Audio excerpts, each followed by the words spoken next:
आज का हमारा विषय है एंडोस्केलेटन। जो कल के क्लास में हमने एक्सोस्केलेटन के बारे में इंट्रोडक्शन पढ़ा था, आज हम एंडोस्केलेटन के बारे में पढ़ते हैं जो हमारे सिलेबस में मेंशन है।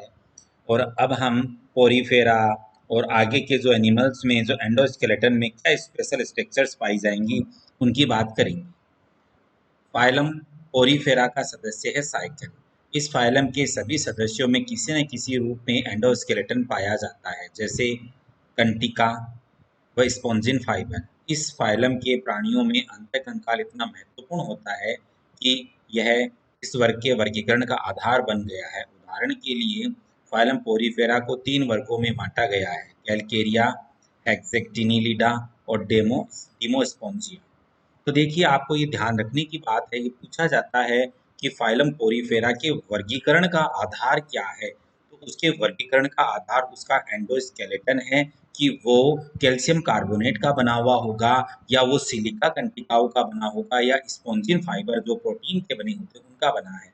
उस आधार पर कैलकेरिया, हेक्साटिनिलिडा, डेमोस्पोंजिया क्लासेज में उसको बांटा गया है। क्लास कैलकेरिया के प्राणियों में अंतःकंकाल कैल्शियम कार्बोनेट की बनी कंटिकाओं का होता है। फाइलम हेक्साटिनिलिडा के सदस्यों में अंतःकंकाल सिलिका की बनी कंटिकाओं का होता है, तथा डिमोस्पोंजिया के सदस्यों में अंतःकंकाल स्पॉन्जिन तंतुओं एवं सिलिका की बनी कंटिकाओं का होता है। साइकन वर्ग कैलकेरिया का सदस्य है, अतः इनमें कंटिकाएं कैल्शियम कार्बोनेट की बनी होती है।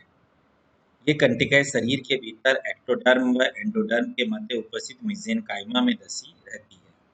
ये कंटिकाएं नाल तंत्र के साथ संबद्ध रहती है, तथा कुछ कंटिकाएं बाहरी सतह की तरफ भी निकली रहती है। इन कंटिकाओं का निर्माण साइकन की मेसेनकाइम में उपस्थित विशेष प्रकार की कोशिकाएं करती हैं। उन्हें कंकाली कोशिका या स्क्लेरोब्लास्ट कोशिकाएं कहते हैं। तो ये याद रखना है कि जो स्पिक्यूल्स हैं, कंटिकाएं हैं साइकन की, उनका मदर सेल्स स्क्लेरोब्लास्ट सेल्स होती हैं जो स्पिक्यूल्स का फॉर्मेशन करती हैं। साइकन में ये कंटिकाएं साफ कांच की तरह पारदर्शी होती है। आकार व आकृति के आधार पर साइकन की कंटिकाएं 3 प्रकारों में विभेदित की जा सकती है। कंटिकाओं के विभेदन का मुख्य आधार इनमें पाई जाने वाली रेज है। एक किरणीय कंटिका, एकाक्ष कंटिका, मोनोएक्सोन स्पिक्यूल्स, त्रिकिरणीय कंटिका, त्रिअक्षीय कंटिका, ट्राइएक्सोन स्पिक्यूल्स या ट्राई रेडिएटेड स्पिक्यूल्स, चतुर्कर्णिकीय कंटिका, चतुराक्ष कंटिका, टेट्राहेक्सोन स्पिक्यूल्स। इन कंटिकाओं का नाल तंत्र के संदर्भ में निश्चित व्यवस्था पाई जाती है।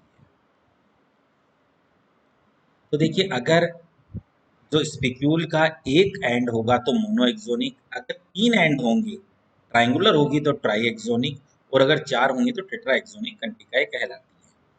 मोनोएक्सोन स्पिक्यूल्स ये लंबी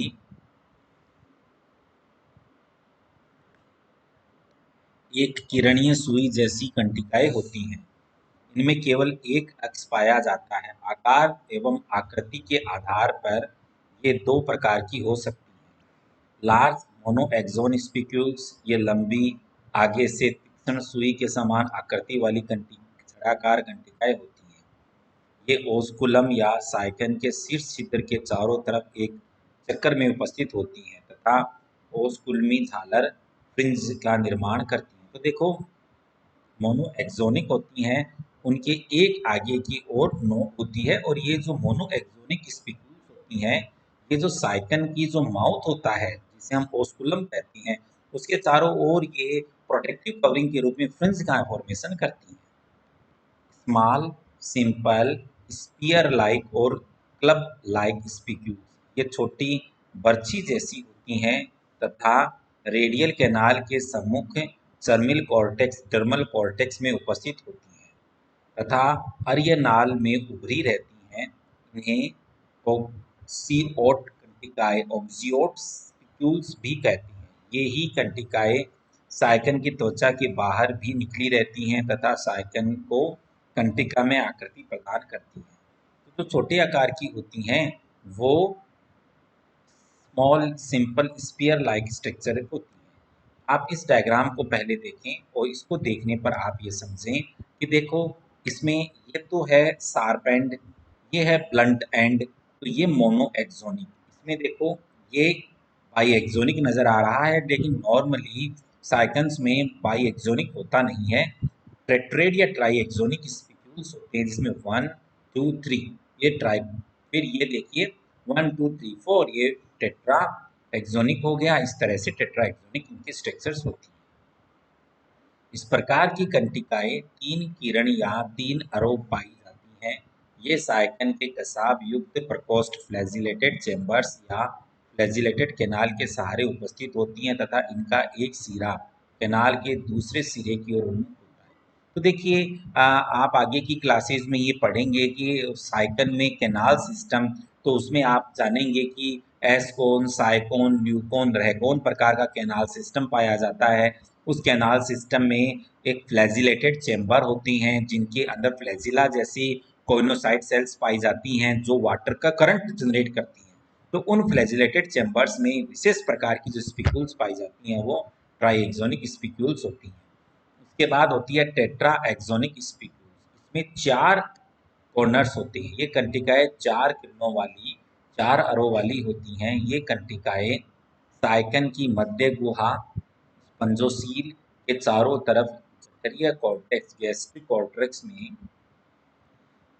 ट्राई रेडिएटेड कंटिकाओं के साथ पाई जाती है। तो आप ये समझिए, आप उस समय ही समझ पाएंगे कि जो स्पंज गुहा क्या होती है, स्पंजोसील क्या होती है। उस स्पंज गुहा के अंदर भी उसकी लाइनिंग के अंदर ये ट्राइएक्सोन के साथ टेट्राएक्सोन पाई जाती है।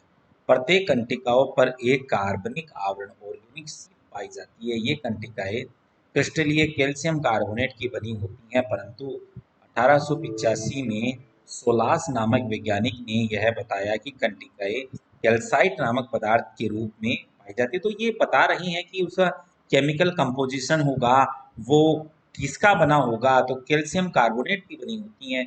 कंटिकाओं के विश्लेषण से यह ज्ञात हो चुका है कि इनके निर्माण में कैल्शियम कार्बोनेट के अलावा मैग्नीशियम, सोडियम, सल्फेट, वाटर भी पाया जाता है। अब हम बात करते हैं डेवलपमेंट ऑफ स्पिक्यूल्स। साइकन में कंटिकाओं का परिवर्तन विशेष प्रकार की कोशिकाओं से स्रावण द्वारा होता है। कोशिकाएं कंटिकाएं कोशिकाएं स्क्लेरोसाइट कहलाती हैं। चूंकि साइकन में कंटिकाएं मुख्य रूप से कैल्शियम कार्बोनेट की बनी होती हैं, अतः इन्हें नियमित करने वाली कंटिकाएं कोशिकाएं कैल्कोब्लास्ट भी कहलाती हैं। देखिए, स्क्लेरोसाइट कोशिकाएं सिक्रीट करती हैं कंटिकाओं। साइकन में कंटिकाओं का परिवर्तन कोशिकाओं से स्रावण द्वारा होता है। देखो वो कोशिकाएं जो सिक्रीट करती हैं calcium, magnesium, sodium, sulphate, bicarbonate, और उनसे क्या बनती हैं, उनसे स्पिक्यूल्स बनती हैं और ये कंटिकाएं कहलाती हैं स्क्लेरोसाइट। क्योंकि साइकन में कंटिकाएं मुख्य रूप से कैल्शियम कार्बोनेट की बनी होती हैं, अतः इन्हें नियमित करने वाली कंटिकाएं या कैल्कोब्लास्ट भी कहती हैं।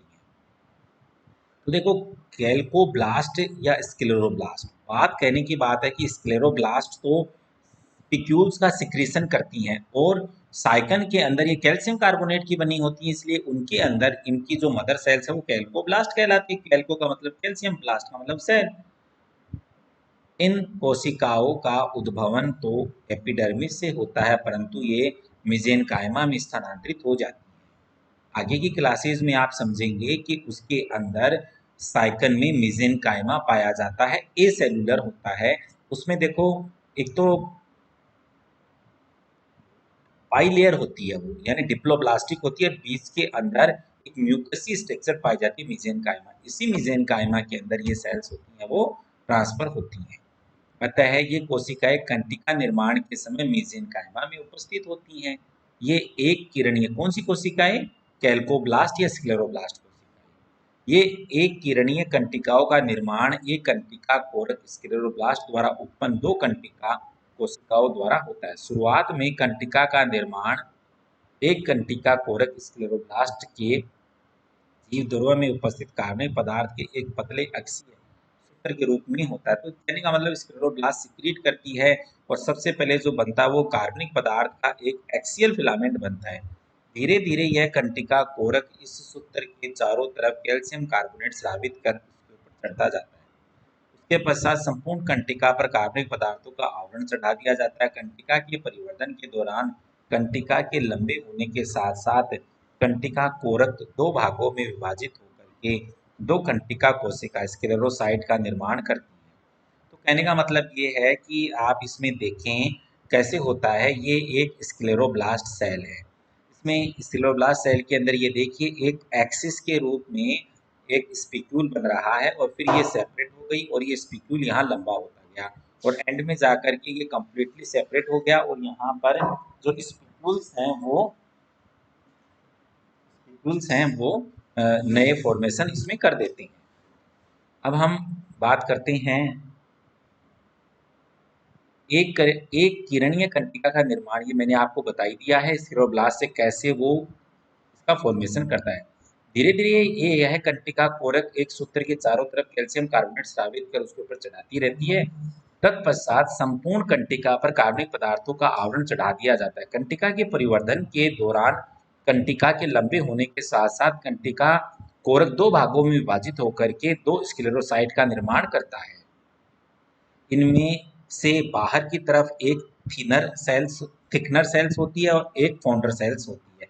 थिकनर सेल्स लंबाई बढ़ाने में जिम्मेदार हैं। आप इस डायग्राम में समझें, ये स्क्लेरोब्लास्ट है, इसमें ये सेल, इसके अंदर ये जो पार्ट है जिसे हम स्क्लेरोसाइट की सब सेल्स कह रहे हैं, ये स्क्लेरोब्लास्ट है, ये स्क्लेरोसाइट हैं। ये दो स्क्लेरोसाइट हैं, ये स्पिक्यूल सिक्रीट कर रही हैं। इसमें एक सेल होगी वो थिकनर सेल होगी, एक फाउंडर सेल होगी। तो आप देखिए फाउंडर सेल तो स्टेबल रहती है, थिकनर सेल होती है वो दूर मूव करती जाती है। इसी प्रोसेस से इसमें स्पिक्यूल्स की लंबाई में ग्रोथ होती जाती है। यहाँ आपको ये प्रोसेस याद रखना जरूरी है। एग्जाम में ये अमूमन पूछा जाता है कि साइकन में स्पिक्यूल्स का फॉर्मेशन कैसे होता है। तो आपको ये डायग्राम भी बनाना है जिसमें ये स्क्लेरोब्लास्ट को भी शो करना है, साथ ही इसमें ये स्क्लेरोसाइट भी शो करनी है, ये स्पिक्यूल फॉर्मेशन भी दिखाना है। उसके बाद ये स्क्लेरोब्लास्ट के दो पार्ट भी आपको शो करने हैं जिसमें एक फाउंडर सेल होगी, एक थिकनर सेल होगी। ये बताना फाउंडर स्टेब्लिश रहेगी, थिकनर उसकी लंबाई में वृद्धि करेगी। तो ट्रिप्लोब्लास्टिक स्पिक्यूल के निर्माण में 3 स्पिक्यूल्स बनेंगे, तो वहाँ 3 हमें स्क्लेरोसाइट सेल्स चाहिए। और अगर हमें चतुकर्णीय कंटिका का निर्माण करना है तो स्क्लेरोब्लास्ट सेल के अंदर 4 स्क्लेरोसाइट सेल्स होंगी जो उनका फॉर्मेशन करेंगी।